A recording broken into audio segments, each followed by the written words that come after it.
यासीन मलिक अलहदगी पसंद लीडर, जम्मू कश्मीर से ताल्लुक़, लेकिन दिल्ली की तिहाड़ जेल में इस वक्त है। और गुज़श्ता तकरीबन 1.5 माह से आप देखेंगे 25 मई को उनके एक अहम मामले पर समाअत हुई थी दिल्ली की एक अदालत में, जहां से उनको उम्र कैद की सज़ा सुनाई गई।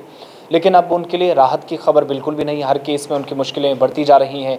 एक हफ़्ता पहले रुबिया सईद केस में भी उनकी समाअत हुई टाडा अदालत के अंदर जम्मू में, और दिल्ली तक काफ़ी ज़्यादा हलचल हमने देखी। लेकिन यासीन मलिक अब भूख हड़ताल पर बैठ गए हैं। हंगर स्ट्राइक पर बैठने का उन्होंने फैसला किया था। पहले उन्होंने जब ऐलान किया था और कहा था कि अगर सही तरीके से उनके केस की तफ्तीश नहीं होती, कुछ मामलात में वो आज खुद जर्राह करना चाहते हैं, उन्हें वकील की ज़रूरत नहीं है। लेकिन अब आहिस्ता आहिस्ता चीज़ें जो सामने आ रही है या क्लियरेंस मिल रहा है। यासीन मलिक जो काफ़ी मुसीबत में पहले से फंसे थे, 2017-18 के बाद काफ़ी सुर्खियों में रहे। ज़्यादा सुर्खियों में आप समझेंगे तो शायद गलत नहीं होगा, क्योंकि टेरर फंडिंग केस हो, रुबिया सईद का केस हो, फ़िज़ाई अहलकारों पर हमला हो, ये सारे केसेस की फ़ाइल जो है वो ओपन हुई साल 2017, 18 और 19 में जाकर। उसके बाद NIA ने इन्हें गिरफ़्तार भी किया। अब जाकर अहम पेशरफ्त ये हुई है कि यासीन मलिक, जो कि जेल नंबर 7 में इस वक्त कैद हैं, हाई सिक्योरिटी के अंदर है, हाई सिक्योरिटी जोन माना जाता है। CCTV कैमरों से इस पूरे जोन पर नज़र रखी जाती है, यानी जो आने और जाने वाला रास्ता होता है, ताकि किसी भी तरीके से कोई अगर सस्पेक्टेड मूवमेंट होती है, कोई मुश्तबा नकलो हरकत होती है, संदिग्ध परिस्थितियों में कोई नज़र आता है, तो उस पर बहुत आसानी से नज़र रखी जा सके। और हाई कॉन्ट्रास्ट या जो HD कैमराज हैं उनका इस्तेमाल भी बाकायदा किया जाता है। लेकिन यासीन मलिक जिन्हें अब भूख हड़ताल कल से शुरू की है, आज दूसरा दिन है, और कल सुबह जब हड़ताल पर बैठे तो उसके बाद जेल अधिकारी जो कहते हैं या जेल ऑफिशियल से या जो हमारे ज़राया हैं वो बता रहे हैं कि जब उन्होंने भूख हड़ताल शुरू की, हंगर स्ट्राइक पर बैठे, तो उन्होंने ये फ़ैसला लिया कि जब तक उनके मामलात को संजीदगी से नहीं लिया जाएगा, भारत सरकार या जेल हुकाम नहीं मानेगी, तब तक वो यहाँ से उठेंगे नहीं। कुछ खाने के लिए वो तैयार नहीं है।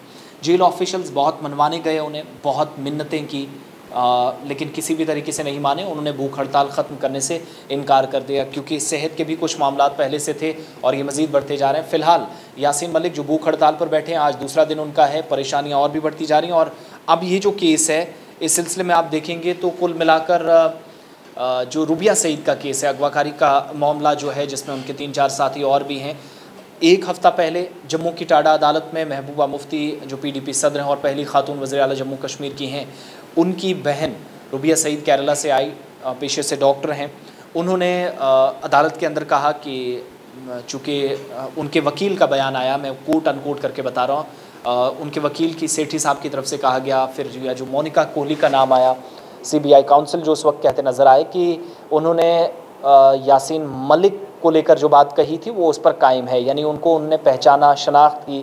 इस केस के सिलसिले में जो उन्होंने गवाही दी बतौर गवाह, उन्हें इस केस में, जो कि 1989-1990 का केस था, तो रुबिया सईद के इस केस में यासीन मलिक को जो भाम है, जो शक व शुबहात हैं कि केस जो है आगे सही तरीके से नहीं बढ़ पा रहा, ना उन्होंने वकील रखने की बात कही।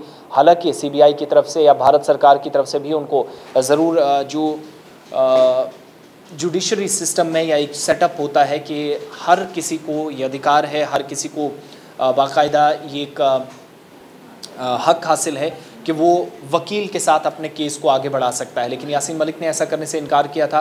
पहले टेरर फंडिंग केस के जो इल्ज़ामात थे उसमें, और उसके बाद फिर यासीन मलिक ने कहा वो ख़ुद बराह रास्त जर्राह करना चाहते हैं। इसके कोर्ट के अंदर जाकर जम्मू ले जाने की भी उन्होंने कोर्ट से दरख्वास्त की थी, और उनकी दरख्वास्त जो है वो अदालत में ज़रूर पड़ी, लेकिन उस पर कोई फ़ैसला अभी तक नहीं आया कि क्या उन्हें जम्मू जाने की इजाज़त मिलेगी या नहीं। रुबिया सईद जब अदालत के अंदर जम्मू में इस केस के सिलसिले में पेश हुई थी, तो उस वक्त हमने ये देखा था कि यासीन मलिक को उनका बयान दर्ज करवाने के लिए, रिकॉर्ड करने के लिए दिल्ली से उनको तिहाड़ जेल से ही वीडियो कॉन्फ्रेंसिंग के ज़रिए लिया गया था।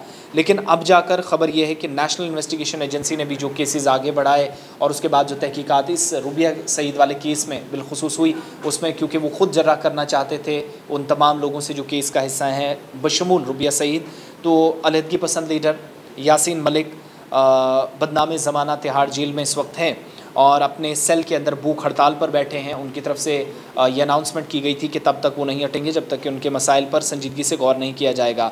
आज सुबह फिर जो जेल नंबर 7 से हमारे पास जानकारी है, उनने फिर इल्ज़ाम लगाया कि उनकी केस की सही तरीके से तफ्तीश नहीं हो रही, और बयान जो मेरे हाथ में है कि आला हुकाम ने मुदाखलत की और मुल्क से जो है हड़ताल, मुल्क के साथ जो गद्दारी के इल्ज़ामात, सलामती को ख़तरा, ये सारी चीज़ें कहते हुए उन पर जो केसेस लगे, उनमें आज जब वो भूख हड़ताल पर हैं तो उनसे हड़ताल ख़त्म करने के लिए भी बात कही, लेकिन उनने इनकार कर दिया है।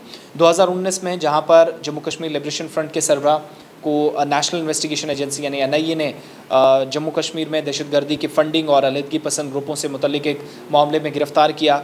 एक साल बाद मार्च 2020 में यासीन मलिक और उसके 6 साथियों पर रावलपुरा श्रीनगर में भारतीय फ़िज़ाइया के इंजीनियर फोर्स के जो 4 एहलकार पर थे उनके हमले के सिलसिले में केस आगे बढ़ा। 25 जनवरी 1990 का ये केस था और टाडा अदालत ने आर्म्स एक्ट 1959 और रणवीर पेनल कोड की मुख्तलिफ दफ़ात के तहत फ़र्द जुर्म आयद की गई। केस आगे बढ़ा। दिल्ली की एक अदालत ने 25 मई को, आपको याद होगा कि यासीन मलिक को उस वक्त झटका दिया जब गैरकानूनी सरगर्मियों की रोकथाम जो कानून है या एक्ट है इसके मुतल्लिका दफ़ात के तहत उम्र कैद की सज़ा सुनाई और इस दौरान वो इसके लिए भी अहल नहीं रखे गए या हकदार नहीं होंगे कि वो बीच में पैरोल पर जा सकें या किसी भी तरीके से ज़मानत की अर्ज़ी दे सकें।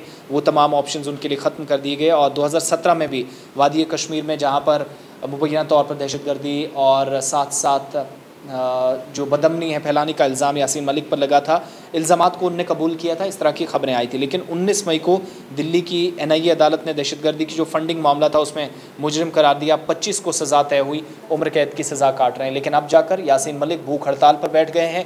कब वो उठेंगे ये तय होना अभी बाकी है, लेकिन फ़िलहाल यासीन मलिक कह रहे हैं कि वो खुद जर्राह करना चाहते हैं, खुद वो बहस करना चाहते हैं उन सभी लोगों के साथ जो इस केस के सिलसिले में हैं। आप सभी भी अपनी राय इस पर ज़रूर दें, अपना ओपिनियन हम तक ज़रूर पहुँचाएँ। इंतज़ार हो रहा है कि भारत सरकार इस पर क्या करेगी, लेकिन फ़िलहाल ये है कि मौजूदा वक्त में यासीन मलिक भूख हड़ताल पर दिल्ली की तिहाड़ जेल में, जेल नंबर 7 में बैठे हैं। हाई सिक्योरिटी जोन है, बड़े बड़े लोग यहाँ इस जेल में हैं। यासीन मलिक भी उनमें से एक है। उनकी भूख हड़ताल का आज दूसरा दिन है। इस पर अपना ओपिनियन, अपना कमेंट ज़रूर बताइएगा। लेकिन इल्ज़ामात जो उन पर हैं उनमें बहुत सारे इल्ज़ामात उन पर साबित भी हुए हैं बकौल NIA, बकौल अदालती जो अहकामात सामने आए।